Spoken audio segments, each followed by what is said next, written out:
어느 부부가 어느 날 대화를 하다가 싸우게 됐어요.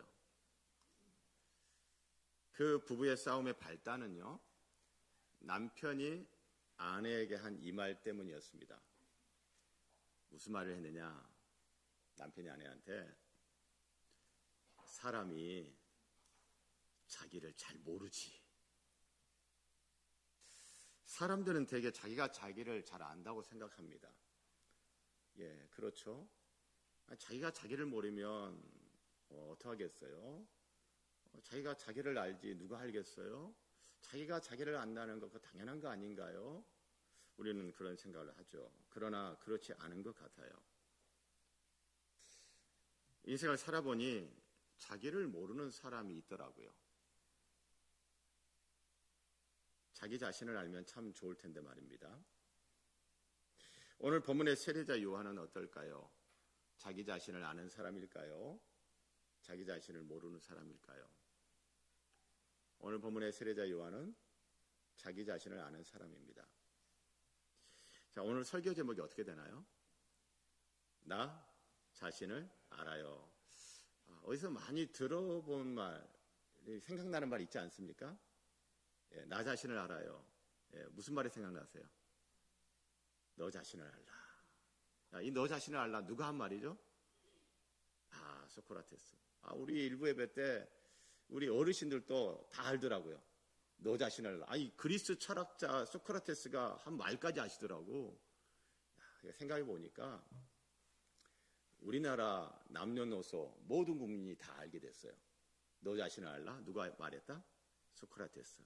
이건 누구 공이 커요? 가수 나훈아의 공이 큽니다. 예, 테스 형 노래. 예, 그 가사에 이런 게 있잖아요. 너 자신을 알라며 툭내 뱉고 가는 말 내가 어찌 알겠소 모르겠소 테스 형. 그래가지고 다 알게 됐어요. 너 자신을 알라. 누가 했다? 테스 형이 했어. 테스 형이. 소크라테스가. 자, 그런데 너 자신을 알라라는 이 말은요, 소크라테스가 처음 한 말은 아니에요. 그리스 델포이 언덕에 아폴로 신전이 있는데 그 아폴로 신전에 이 말이 딱 쓰여져 있었던 거예요. 너 자신을 알라. 그노티 세 아우톤. 너 자신을 알라라는 말이 아폴로 신전에 새겨져 있었는데 소크라테스가 그 말을 인용을 했고 또 유명해진 거죠. 자, 너 자신을 알라 이 말 이런 뜻인 거예요. 사람아, 너 자신이 무엇인지를 알라. 모든 지혜는 그곳에서 나온다. 그래서요, 왜 인문학을 하느냐? 왜 인문학을 해야 되냐? 자신을 알기 위해서 인문학이 필요하다고 세상은 이야기합니다. 저도 동의를 해요. 소크라테스는 이 너 자신을 알라라는 말을 읽고 이렇게 깨달았던 거죠. 내가 알고 있는 것은 내가 알지 못한다는 사실뿐이다 라는 것을 알았어요. 이 말이 이게 뭐야? 잘 들어보세요. 소크라테스가 한 말을 합니다. 내가 알고 있는 것은 내가 알지 못한다는 사실뿐이다. 자, 그러면 소크라테스는 자기가 안다는 거예요? 모른다는 거예요? 모른다는 것을 안대요. 자, 그러니까 소크라테스에 의하면 사람은 두 종류의 사람이 있는 거예요. 한쪽은 무지하면서도 알지도 못하면서도 자기가 무지하다는 것조차도 모르는 사람이 있는가 하면 또 한쪽은 자기가 무지하다는 것을 아는 사람이 있어요. 자, 그러면 소크라테스는 무지하다는 것, 자기 자신이 무지하다는 것조차도 모르는 무지한 사람이에요? 아니면 자기가 무지하다는 것을 아는 사람이에요? 무지하다는 것을 아는 사람이죠. 자, 그러니까 더 쉽게 말하면 이런 거예요. 소크라테스는 나 알아. 내가 잘 알지. 나 유식해. 이렇게 말하는 게 아니라 소크라테스는 어떻게 말하는 거예요? 나 잘 몰라. 나 아는 게 없어. 나 무지해. 이렇게 말을 해요. 자, 그러면 소크라테스는 자기 자신을 어떻게 인식합니까? 소크라테스의 자기 인식은요, 긍정적인 자기인식이에요? 부정적인 자기인식이에요? 긍정적으로 내가 잘 알지, 나 유식해, 나 똑똑해, 나 지혜로워, 이런 긍정적 자기인식이 아니라 나는 아는 게 없어요, 나는 무지해요 라고 하는 부정적 자기인식을 해요. 자, 그런데 우리는 일반적으로 생각할 때 긍정적인 자기인식, 부정적인 자기인식 하면 어떤 게 좋은 것처럼 느껴져요? 긍정적인 자기인식이 좋은 것처럼 느껴지고 부정적인 자기인식은 안 좋은 것처럼 느껴진단 말이죠. 그래서 기독교 안에 이것이 한쪽으로 확 치우쳐가지고 어떤 주장까지 나왔습니까? 긍정적 사고방식. 그것이 전혀 무용하다라고 저는 하지 않습니다. 유익한 면이 있습니다. 그러나 그건 진리는 아니죠. 여러분 한번 생각해 보세요. 지금 예루살렘에서 세례자 요한에게 사람들을 파견을 했습니다. 그래서 예루살렘에서 온 사람들이 세례자 요한에게 물어보는 거예요. 너 누구냐? 라고 말을 하니까 19절에 유대인들이 예루살렘에서 제사장들과 레위인들을 요한에게 보내요. 내가 누구냐 물을 때에 요한의 증언이 이러하니라. 오늘 우리가 낭독한 요한복음 1장 19절에서 28절은요, 세례자 요한이 예수님을 증언하는 내용이 아니고 세례자 요한이 자기 자신을 증언하는 내용이에요. 세례자 요한이 나는 이런 사람이요 라고 자기 자신을 소개하는 내용입니다. 이제 다음 주 본문에 가면 세례자 요한이 예수님을 증언하는 내용이 나와요. 그러니까 오늘 본문은 세례자 요한이 자기 자신을 증언하는 나는 이런 사람이요 라고 밝히는데 어떻게 밝힙니까? 20절 21절 이렇게 답을 합니다. 20절 끝에 나는 그리스도가 아니라. 21절 또 묻되 그러면 누구냐? 내가 엘리야냐? 이르되 나는 아니라. 또 묻되 내가 그 선지자냐? 대답하되 아니라. 자, 여러분 질문에 대해서 네가 그리스도냐? 예스 노. 노. 내가 그러면 엘리야냐? 예스 노. 노. 그러면 네가 그 선지자냐? 예스 노. 노. 좀 계속 부정적인 답변을 하는 거예요. 나는 그런 사람 아니야. 아니야. 그런데 만약에 우리가 긍정적 자기인식을 한다라고 생각을 해봤을 때 그러면 세례자 요한이 예스라고 대답을 한다고 생각해 보세요. 네가 그리스도냐? 그래, 내가 그리스도다. 네가 엘리야냐? 그래, 내가 엘리야다. 네가 그 선지자냐? 그래, 예스, 내가 그 선지자다 라고 대답을 했다고 생각해 보세요. 그럼 여러분 어떠세요? 굉장히 긍정적이잖아요. 노가 아니라 예스. 그런데 세례자 요한이 내가 그리스도다, 내가 엘리야다, 내가 그 선지자다 라고 말을 했다면 여러분 듣기에 좋으세요? 불편하세요? 불편하죠. 뭐야? 이상한데? 네. 여러분, 그래서 긍정적 자기인식, 부정적 자기인식. 긍정적인 거는 다 좋은 거고 부정적인 건 다 나쁜 거야 라고 할 수 있는 것이 아니에요. 자, 그러면 예루살렘에서 내려온 사람들이 왜 그리스도냐고 물어보고 엘리야냐고 물어보고 그 선지자냐고 물어봤냐는 거죠. 당시 유대는 전 세계를 지배하고 다스리고 통치하는 로마 제국의 식민 통치 가운데 있었죠. 자, 그래서 유대인들은 그런 열망이 있어요. 어떤 열망? 로마 제국으로부터 압제로부터 독립하고 해방하는 것에 대한 열망이 있는 거죠. 우리가 일본 식민 통치에 있을 때 해방을 고대했던 것처럼. 그래서 그 유대 민족을 로마 제국부터 해방시키는 지도자, 그 지도자가 뭐예요? 구약 성경에 표현하면 메시아, 기름 부음 받은 자, 그것을 헬라어로는 그리스도, 그냥 쉽게 말하면 구원자. 자, 그런데 여러분, 그 시대에서 메시아다, 그리스도다, 곧 구원자다라고 하는 것은 로마 제국이 다스리는 그 시대의 반체제 인사라는 거예요. 체제 전복 세력의 우두머리라는 거죠. 그래서 만약에 세례자 요한이 그래 나는 그리스도야 라고 하는 순간 유대 예루살렘에서 내려온 그 사람들은 세례자 요한의 그 말을 딱 꼬투리 삼아가지고 어떻게 해요? 로마 정부와 짬짬이를 해가지고 로마 당국의 권권력을 이용해서 세례자 요한을 처단했을 겁니다. 그렇게 처단된, 그렇게 죽임당한 사람이 누구예요? 예수님이에요. 여러분 당시 예루살렘의 예루살렘의 그 종교 지도자들이 했던 일이 그거잖아요. 빌라도 총독의 손을 빌어서 로마의 공권력을 이용을 해서 예수님을 정치범으로 처형시켜 버렸잖아요. 자, 그래서 그래 내가 그리스도다라고 세례자 요한이 답을 하는 순간 세례자 요한은 위험에 빠지게 되는 거죠. 자, 어찌됐든 당시 유대인들, 오늘날 치면 국민들이 바라는, 민중들이 요구하는, 기대하는 그리스도냐라고 하는 그 질문을 듣는데 나는 아니다. 그러면 이번에는 그러면 네가 엘리야냐라고 물어봤어요.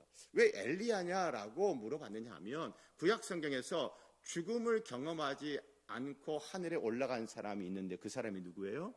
선지자 엘리야. 선지자 엘리야가 요단강에서 불병거를 타고 하늘로 승천해서 올라갔잖아요. 안 죽고 하늘에 올라갔어요. 그런데 하나님이 나중에 선지자 말라기를 통해서 이렇게까지 말씀하시네요. 말라기 4장 5절 보라 여호와의 크고 두려운 날이 이르기 전에 내가 선지자 엘리야를 너희에게 보내리니 종말의 때에 하나님이 누구를 보내신대요? 엘리야를 보내시겠대요. 그래서 유대인들은요 죽지 않고 하늘에 올라가 하나님이 보내시겠다고 했던 그 엘리야인가? 해서 엘리야냐 물어봤어요. 세례자 요한이 노 했어요. 그러자 또 이렇게 질문합니다. 그럼 네가 그 선지자냐? 그 선지자? 여러분 구약 성경의 구약 시대에 선지자가 딱 한 명이었어요? 여러 명이었어요? 여러 명 많았죠. 그렇죠? 그 많은 선지자 중에 두드러진 탁월한 단 한 명의 선지자를 딱 꼽은다면 누구? 모세죠. 모세. 신명기 18장 16절 하나님이 모세를 통해 이렇게 말씀하십니다. 내 하나님 여호와께서 너희 가운데 내 형제 중에서 너를 위하여 나와 같은 선지자 하나를 일으키시니 너는 그의 말을 들을지니라. 하나님께서 모세와 같은 선지자를 나중에 세우시겠대요.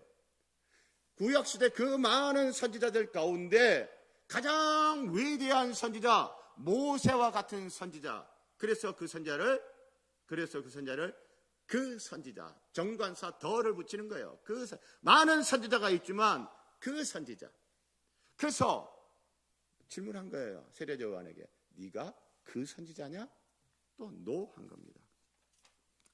자, 여러분 세례자 요한의 이런 부정적 자기인식, 나는 그리스도가 아닙니다. 나는 엘리야가 아닙니다. 나는 그 선지자가 아닙니다. 저는 그 정도 사람 아니에요. 저는 그는 그 정도 사람 아니에요. 라고 하는 이 부정적 자기인식이 참 중요해요. 여러분 제가 우리 교회에 오기 전에 사랑의 교회 부목사로 사역을 하다 오지 않았습니까? 그 당시에 그런 이야기를 했죠. 사랑의 교회는 한국 교계의 삼성이다. 그래서 제가 그 교회에서 사역을 하면서 제가 늘 제 마음에 담아뒀던, 그리고 늘 다시 생각하고 또 생각했던 말이 있어요. 그건 뭐냐면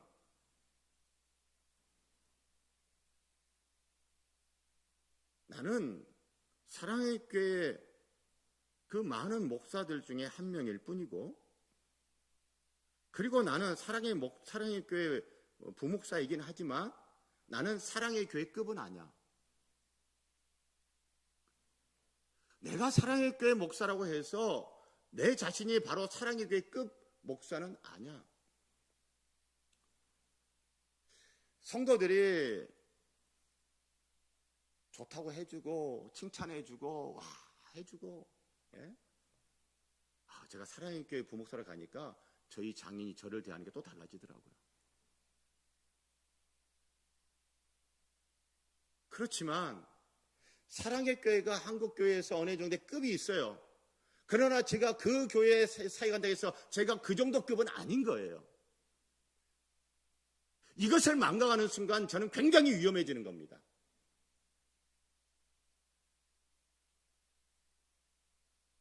여러분, 그래서 나는 그 정도 급이 아니야.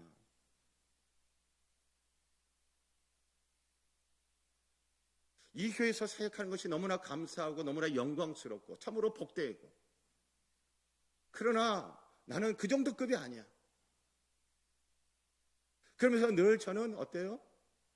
심령이 가난했어요.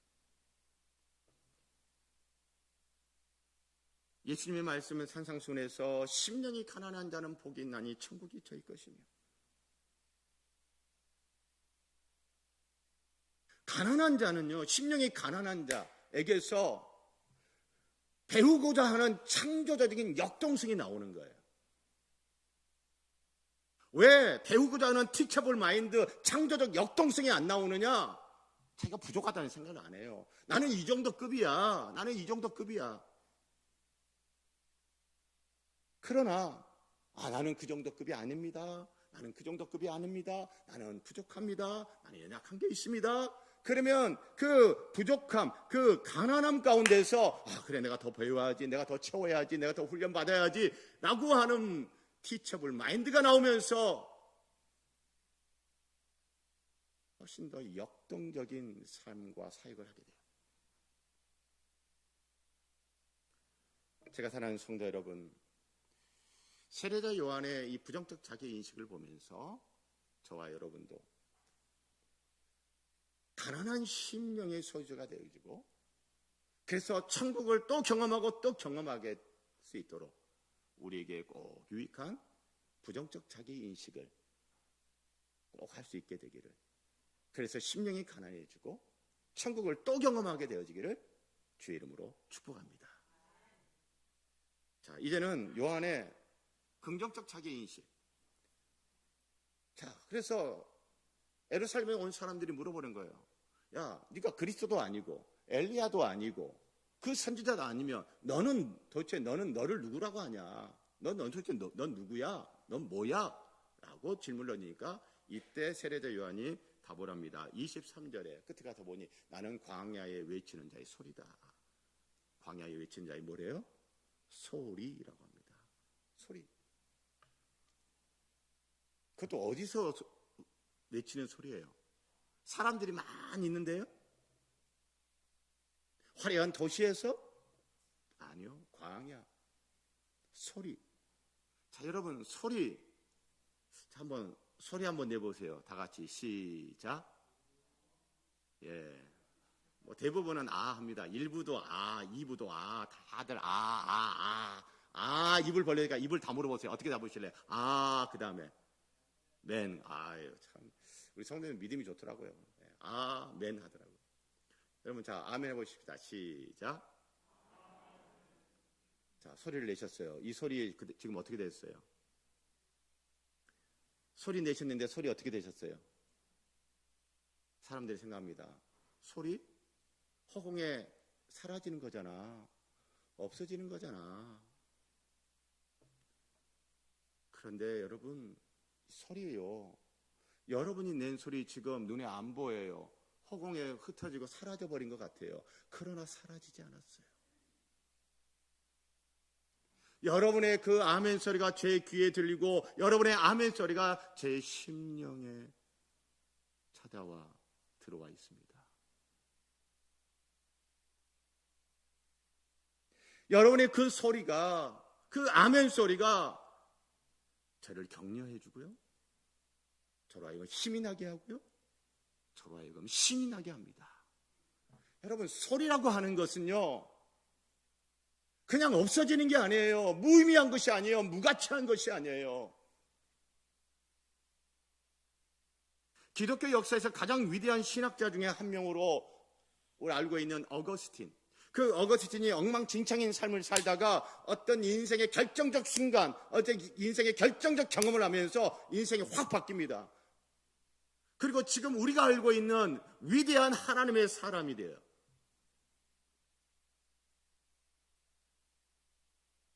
그의 인생을 뒤바꿔 놓은, 긍정적으로 변화시켰는데 결정적 그 경험의 키포인트가 뭐냐? 소리예요, 소리. 집 밖에서 어린 아이들이 뛰놀면서 부르는 노랫소리가 들려와요. 노랫소리가 들려오는데 그 소리가 뭐예요? 들고 읽으라, 들고 읽으라, 톨레레게, 톨레레게, 이게 계속 들려오는 거예요. 그래서 어거스틴이 성경을 들고 딱 펼쳐서 읽었는데 하필이면 로마서 13장 13절 14절을 낭독하게 됐죠. 낮에와 같이 단정히 행하고 방탕하거나 술 취하지 말며 음란하거나 호색하지 말며 다투거나 시기하지 말고 오직 주 예수 그리스도로 옷 입고 정욕을 위하여 육신의 일을 도모하지 말라.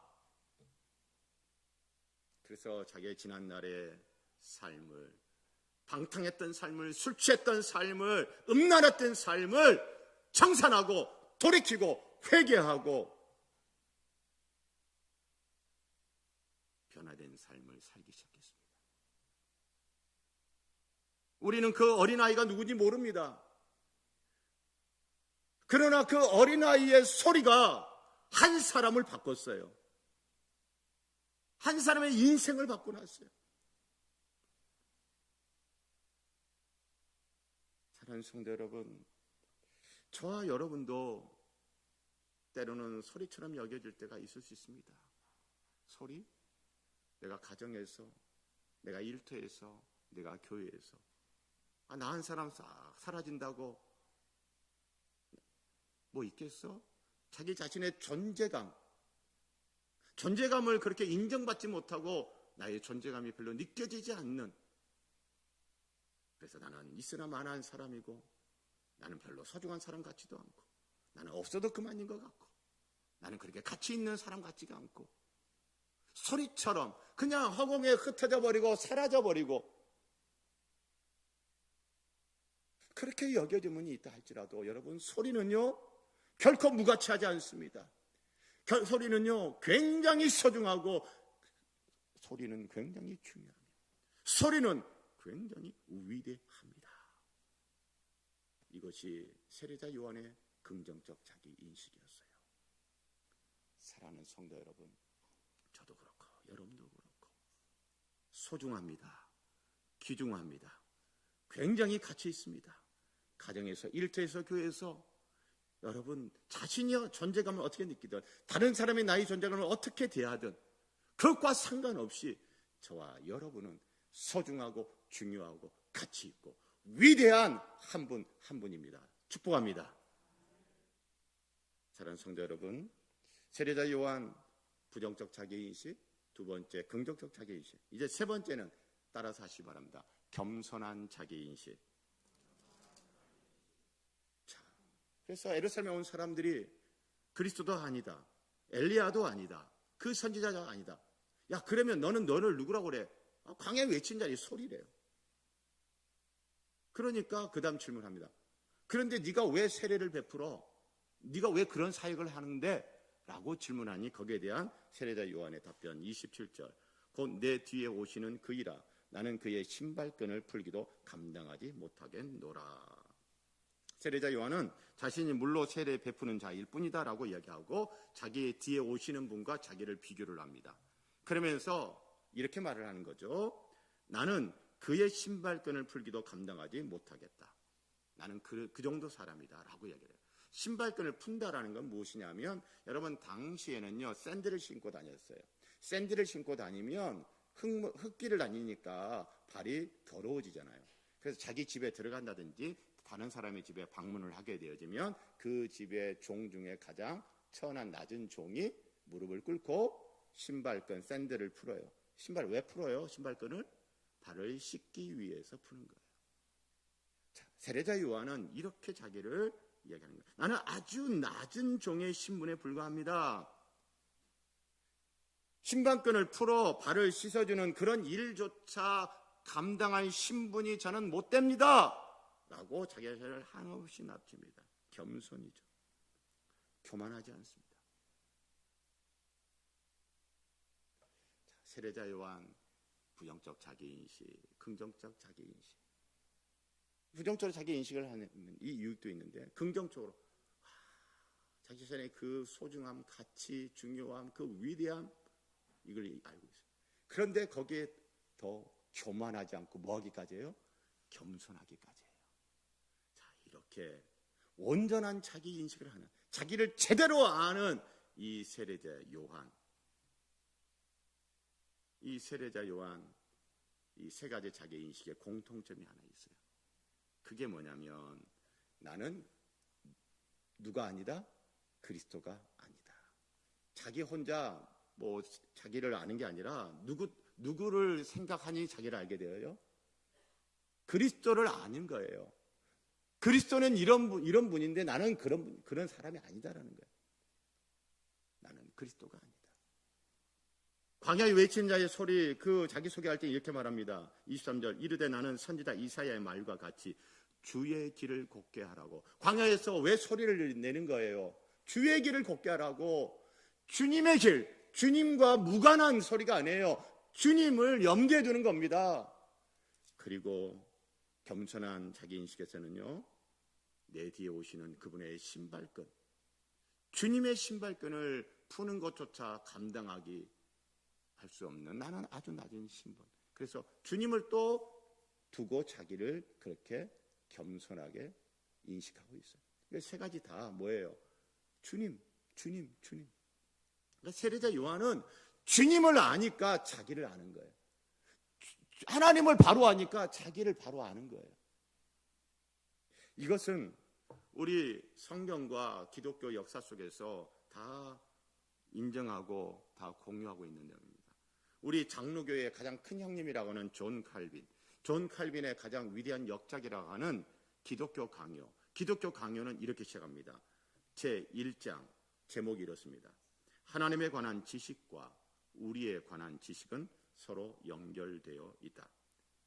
그러면 이 둘은 어떻게 서로 관련되어 있는가? 그리고 그 다음에 이제 내용들 중에 제가 한 부분을 인용합니다. 하나님을 알지 못하고는 자신을 알지 못한다. 인간은 분명히 먼저 하나님의 얼굴을 응시하고 나서 다음으로 자신을 세밀히 검토하지 않는 한 결단코 자신에 대한 참된 지식에 도달하지 못한다. 하나님 지식이 자기 지식이다. 그렇습니다. 세례자 요한을 봐도 그렇고, 하나님을 알아야 나를 알 수 있어요. 하나님 모르면서 나를 안다? 여러분, 그런 일은 없어요. 인문학을 통해서 자기 자신을 알 수 있죠. 그러나 잘해야 절반입니다. 그럼 절반은 모르는 거예요. 그럼 온전하지가 못한 거예요. 오히려 이것은 더 위험할 수가 있는 거예요. 바퀴 하나가 쑥 빠져버리면 여러분, 그게 더 위험한 거 아니에요? 인문학을 통해서도 나를 알아가고 또 하나님을 알므로 또 나를 아는, 이게 온전히 자기 자신을 아는 거예요. 세례자 요한은 하나님 그분 주님을 아니까 부정적 자기인식, 긍정적 자기인식, 겸손한 자기인식이라는 참되고 바른 자기 자신을 알게 되는 거죠. 아니, 하나님을 알아야 어떻게 사람이 안다 그렇게 단언할 수 있습니까? 생각해 보세요. 창세기로 가보세요. 하나님이 누구의 형상을 따라 사람을 만드셨대요? 하나님의 형상을 따라 사람을 만드셨대요. 그러니까 사람은 하나님의 형상을 따라 만들었기 때문에 하나님을 모르고서 자기 자신을 절대 제대로 알 수 없습니다. 사람은 하나님의 형상을 따라 지음바 되었기 때문에 하나님을 제대로 알아야만 나를 알 수 있어요. 사랑하는 성도 여러분, 지난 설교 마지막 부분 요한복음 1장 18절 말씀 가지고 제가 메시지를 전했는데, 본래 하나님을 본 사람이 없으되 아버지 품속에 있는 독생하신 하나님이 나타내셨느니라. 누가 하나님을 나타내주고 보여준다고요? 예수님이. 그래서 이제 요한복음은 우리에게 끊임없이 예수님이 어떤 분인지를 보여줄 겁니다. 그래서 그 예수님을 통해서 우리에게 누구를 보여주신다고요? 하나님 아버지를 보여주게 될 거예요. 그래서 이제 이후 계속해서 우리는 이 요한복음을 통하여 예수님을 알고 하나님을 알고, 그래서 누구를 알게 된다? 나를 알게 될 것입니다. 할렐루야. 그렇게 하나님을 알고 나를 알고 하나님을 아는 온전한 사람 됐으면 좋겠어요. 자기를 모르는 사람은요, 가정에 가서도 일터에 가서도 교회에서도요, 보통 골칫거리가 아니에요. 자기를 모르는 사람은 가정도 힘들게 하고 일터도 힘들게 하고 교회도 힘들게 합니다. 그러나 자기를 아는 사람은요, 가정도 복되게 합니다. 할렐루야. 자기를 아는 사람이 일터도 복되게 합니다. 할렐루야. 자기를 아는 사람이 교회도 복되게 합니다. 할렐루야. 하나님을 알고 나 자신을 알므로 가정과 일터와 교회에 복이 되는 여러분과 제가 되기를 축복합니다.